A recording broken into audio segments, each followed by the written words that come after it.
Ang kwentong ito mga idol ay tungkol kay Tatay Dadoy at Tatay Abito. Minsan kasi hindi ganun kahilig sa pananabong si Tatay Dadoy. Ngunit sa mga sandaling iyon, mayroon silang mission doon sa Barrio Hagakhak kung saan yung mga kaibigan naman or mga pinsan ni Picto, ang kaibigan nila ni Tatay Abito at Tatay Dadoy ay nawala doon sa lugar. Ang lugar ng Hagakhak, napabalita itong tirahan din ng mga aswang kaya hinala nila maaring nabiktima ang mga ito ng mga aswang. So ngayon pakinggan natin ang kwento nila ni Tatay Dadoy at Tatay Abito.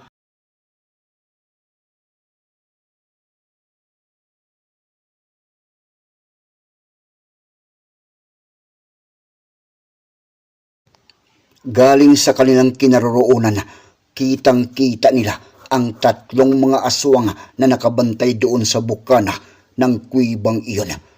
Bukod doon sa tatlo, wala na silang nasisipat pa na ibang mga aswang o nararamdaman.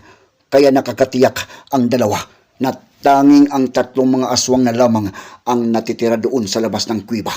Wika nitong si Tatay Dadoy. Kailangan natin na pabagsakin agad ang tatlong iyon, Abito. Kailangan na sa mas mabilisang paraan na mapabagsak natin para walang makakapuna o makakaramdam sa ating gagawin. Pagkatapos, saka na lamang tayo pumasok doon sa loob ng kuwiba. Agad naman na sumang-ayon itong si Tatay Abito sa payo nitong si Tatay Dadoy at pasya. At pagkatapos, dahan-dahan nang umibis ang mga ito doon sa gilid ng mga batuhan papunta doon sa bunganga ng kuwiba. Naglatag na din ng malakas na mga usal ang mga ito para siguradong hindi sila mararamdaman ng mga aswang, lalo na doon sa tatlong nasa bukana ng kuwiba. Makalipas ang ilang mga minuto, nang tuluyang makalapit na ang mga ito, wikang panas muli nitong si Tatay Dadoy. Umanda ka na, Abito. Atakihin na natin ang tatlo. Sa tatlong pagbilang ko, kailangan na natin na kumilos agad. Tumango lamang itong si Tatay Abito bilang pagsang-ayon sa sinabing iyon ni Tatay Dadoy. At tulad nga ng bilin ng matandang albularyo, nagbilang ito ng tatlo. At sa pangatlong bilang agad na kumilos na ang dalawang matandang albularyo, tumakbo ng napakabilis ang mga ito na parang lumulutang na sa hangin ang mga ito dahil sa sobrang bilis papunta doon sa tatlong mga aswang na nandoon sa bukana ng kuwiba. Kailangan nilang mapabagsak ang mga ito sa mas maingat at tahimik na pamamaraan. Sinasabayan din ng dalawa ang kanilang pagtakbo ng paglatag ng malakas na mga usal sa bulag. Kaya bago pa makita at makapaghanda ang tatlong mga aswang, biglang sumulpot na lamang ang dalawang matandang albularyo sa kanilang tabi at agad na nagpakawala ng mga pag-atake sina Tatay Dadoy at Tatay Abito. Sunod-sunod na inaatake ng dalawa ang tatlo na agaran na bumagsak at nawala ng buhay. Bawat hampas ng dalawa, may mga pabaon na mga orasyon ang mga ito. Kaya agad na napuruhan nila ang tatlong mga aswang. Gamit ni Tatay Dadoy ang kanyang sinturon, samantalang gamit naman nitong si Tatay Abito ang kanyang pamalong kawayan. Matapos nilang mapatay ang tatlo, agad na muling wika nitong si Tatay Dadoy. Kailangan natin na pumasok sa loob, Abito. May nasipat akong ilaw sa loob at nakakamoy ako ng kakaibang mga baho na sobrang nakakasulasok. At mayroon din akong naamoy galing sa baho ng langis. Kailangan muna natin itago ang bangkay ng mga ito. Pagkatapos agad ng kumilos muli ang dalawa, itinago nila ang mga bangkay ng napatay nilang mga aswang doon sa unahan. Pagkatapos muling kumilos at lumapit ang mga ito doon sa bukana ng kuweba. Wikang muli nitong si Tatay Dadoy doon sa kanyang kaibigang albularyo. May mga naamoy din ako na baho na parang galing sa mga kandila. Ibig sabihin, may mga kandilang nakatirik doon sa loob abito na maaring ginagamit nila bilang mga ritual. At pagkatapos pumasok na ang dalawa doon sa loob, madilim ang paligid ng kaloob-looban ng kuweba. Tanging nakikita nila ang kakaunting liwanag galing sa kaloob-looban na parang galing sa mga kandilang nakatirik. Maingat din ang kanilang ginawang pagpasok. Bukod sa kanilang pag-iingat, naglatag din muli ng mga usal ang mga ito para siguradong hindi sila mararamdaman at maamoy ng mga kalaban.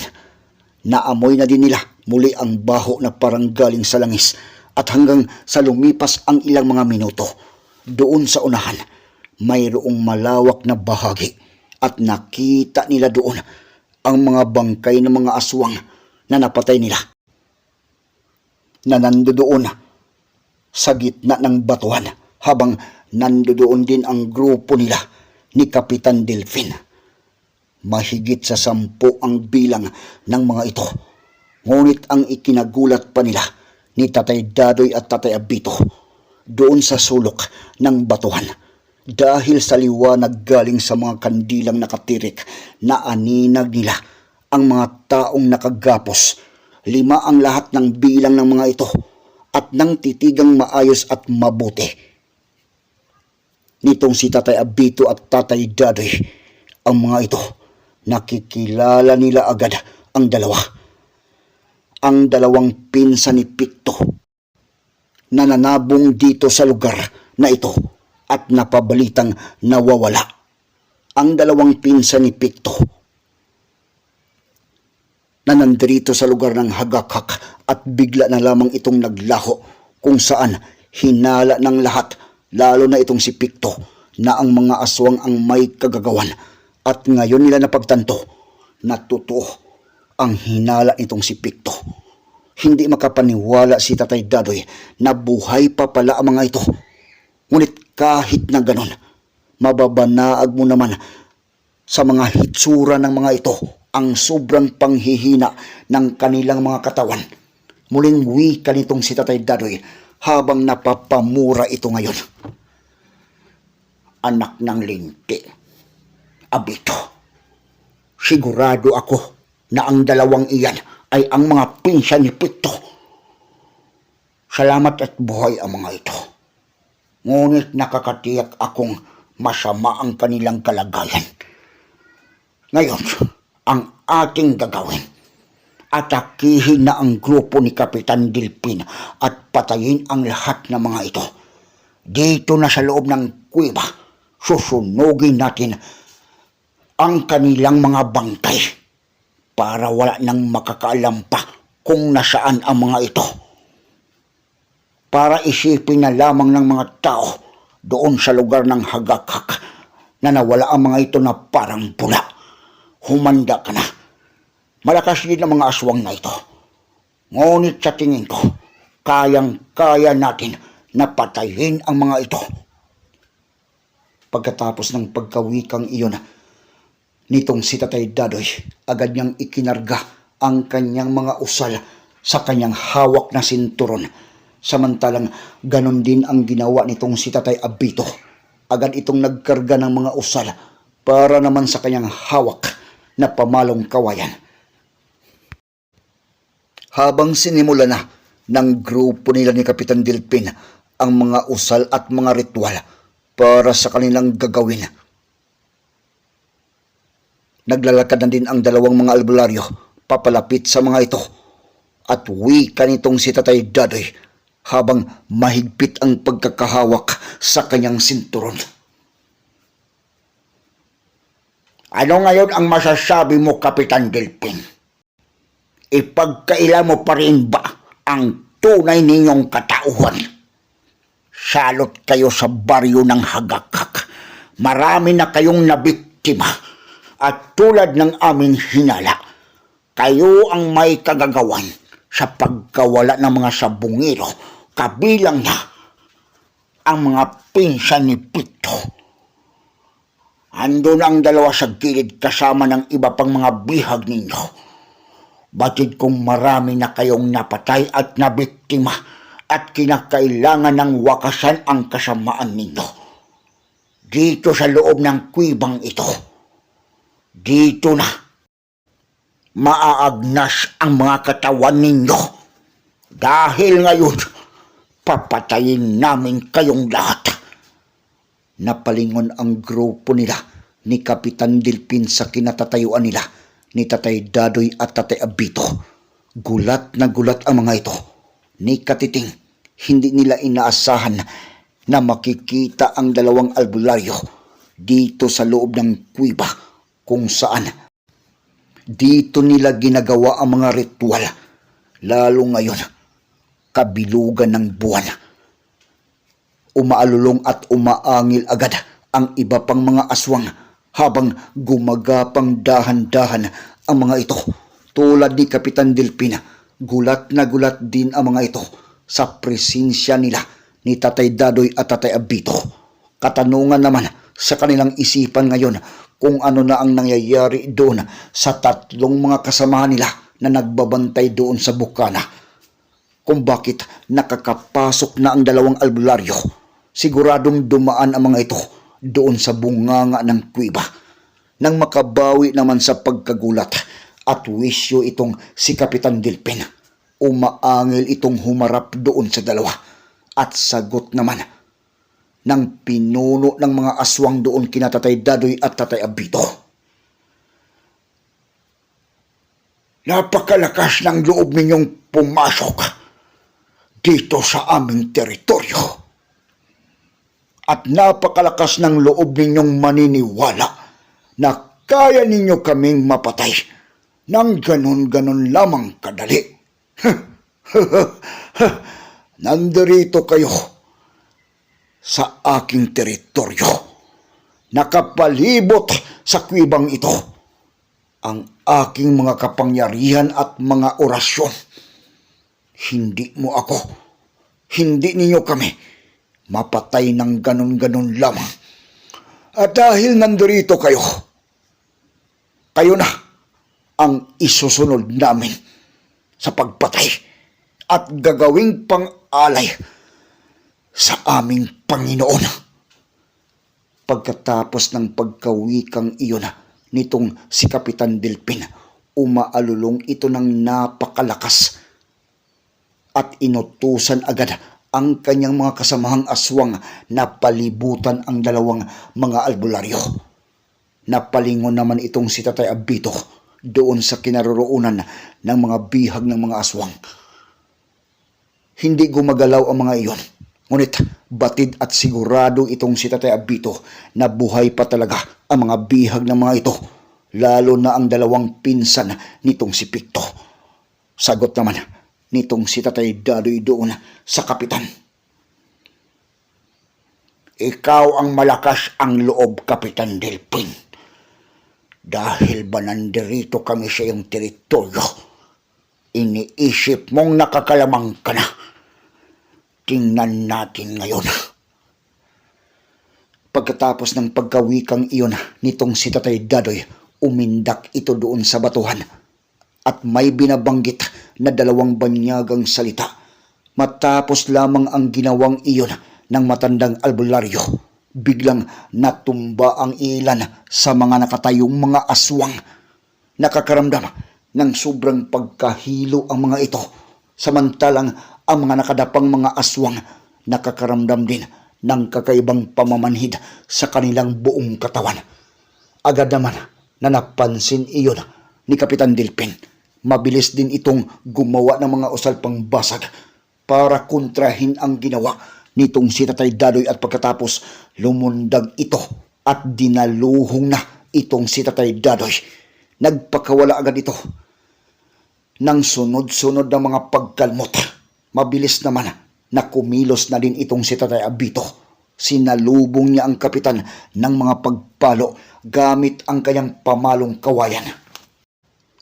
Napakaingay na ang loob ng kuweba dahil sa mga pag-angil at sigaw ng mga ito.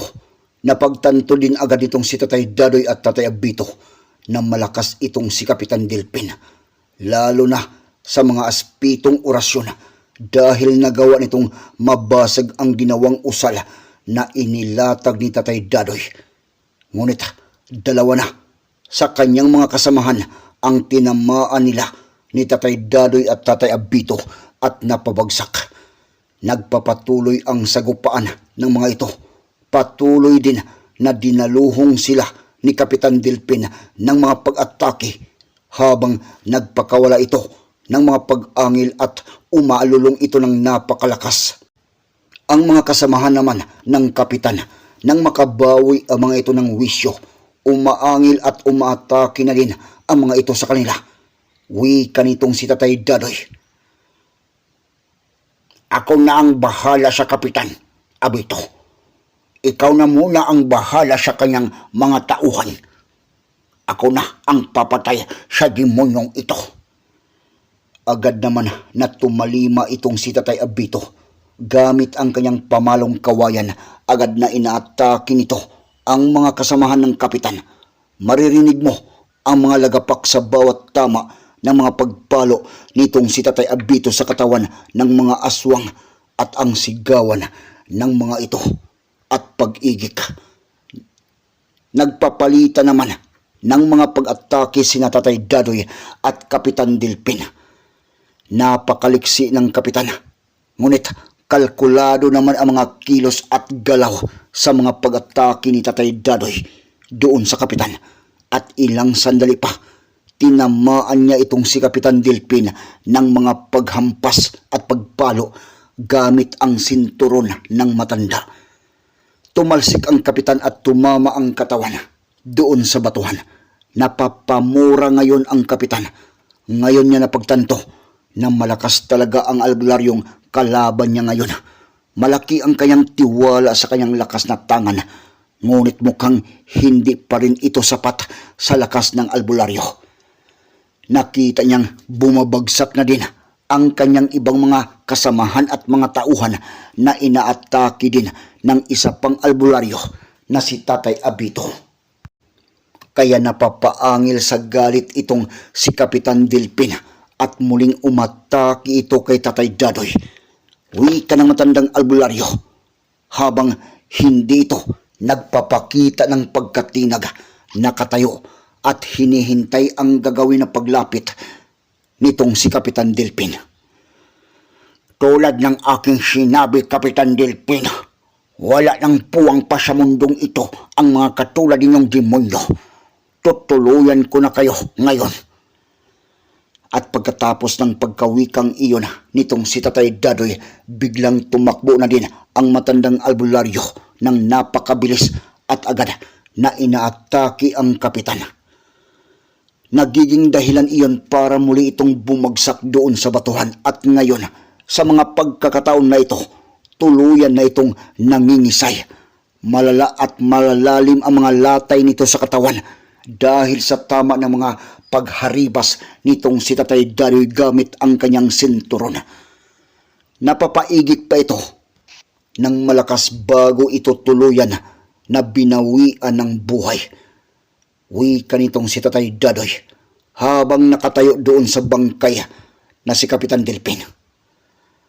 "Ngayon, Kapitan, sigurado akong magkikita na kayo ni Satanas." At pagkatapos, tinulungan ni Tatay Dadoy ang kanyang natalik na kaibigan na albularyo na si Tatay Abito para tuluyan ng mapatay ang lahat ng mga aswang doon sa loob ng kuweba. Makalipas pa ang ilang mga minutong bakbakan, bangkay na ang lahat ng mga aswang sa loob, at wikang muli nitong si Tatay Dadoy, "Sunugin na natin ang lahat ng mga bangkay ng mga ito, Abito, at dalhin natin agad sa labas ng kuweba ang mga nabihag ng mga ito. Ako na ang bahalang magsusunog sa kanilang mga bangkay. Lapatan mo muna ng mga pangunahing gamot ang mga sugat at pinsala ng mga bihag ng mga demonyong ito, lalo na ang mga pinsa ni Pito." At pagkatapos, kumilos na ng sabay ang dalawang magkaibigan ng mga albularyo. Matapos nilang magawa ang mga iyon, pinasa nila ang 4 na mga sabungero na nabihag ng mga ito. Kasama na ang 2 pinsan nitong si Picto at dinala ang mga ito doon sa labas ng kuweba. Walang malay at payat ang mga ito na sobrang nakakaawa ang mga hitsura. Ilang sandali pa, tuluyan nang umalis ang mga ito doon sa bunganga ng kuweba at agad na nagpunta doon sa bahay ng kanilang kaibigan. Kailangan nilang malapatan ng mas malakas na gamot ang mga ito para tuluyan na magamot ang mga pinsalang natamo ng 4 na mga sabungero. Nakapagpasya na din sina Tatay Dadoy at Tatay Abito na ipaalam nila ang mga pangyayaring iyon doon sa mga opisyalis ng baryo. Ngunit nakapagpasya din ang dalawa na huwag na nilang sabihin kung ano ang nangyayari doon sa grupo nila ni Kapitan Gilpin. Ang tanging sasabihin nila ay ang tungkol sa pagkakakita nila at pagkakaligtas sa 4 na mga sabungero. Wika nitong si Tatay Dadoy. Habang papatawid na ang mga ito doon sa sapa, papunta na doon sa baryo ng Hagakak. Sa tingin ko, Abito, matatapos na ang kaguluhan at ang mga patayan sa baryong ito. Mabuti na lamang dahil buhay pa ang mga ito. Kung nahuli lamang tayo ng ilang mga oras, maaring matagumpay nang nagawa ng mga ito ang ritual at tuluyang mapatay ang mga ito at mabubuhay ang kanilang mga kasamahan. Sagot naman nitong si Tatay Abito.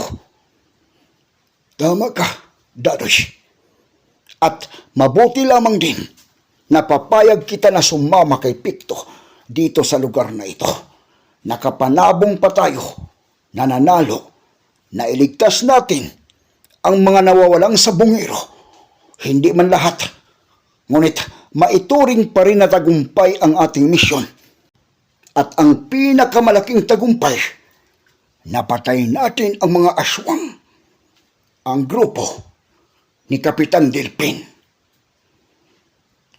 Pagkadating ng mga ito doon sa bahay ng kanilang kaibigan, wala nang inaaksayang sandali at oras ang mga ito. Agad nilang ipinaalam doon sa mga konsihal ang nangyayari doon sa mga sabungirong nailigtas nila. May mga nagtatanong kung sino ang mga kumuha, ngunit pinili nilang wag nang sabihin ang katotohanan. Sinabi lamang nila na nakita ang mga ito doon sa gilid ng bunganga ng kuweba at wala silang kaalam-alam kung sino ang may kagagawan sa pagkakabihag ng mga ito.